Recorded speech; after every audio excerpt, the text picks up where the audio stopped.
శివ శివ శంకర భక్తవ శంకర శంభో హర హర నమో నమో శివ శివ శంకర భక్తవ శంకర శంభో హర హర నమో నమో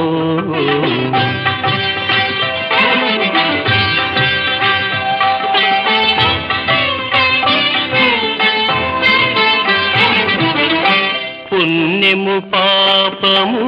ఎరుగని నేను పూజలు సేవలు తెలియని నేను పుణ్యము పాపము ఎరుగని నేను పూజలు సేవలు తెలియని నేను ఏ పూలు తేవాలి నీ పూజకు ఏ పూలు తేవాలి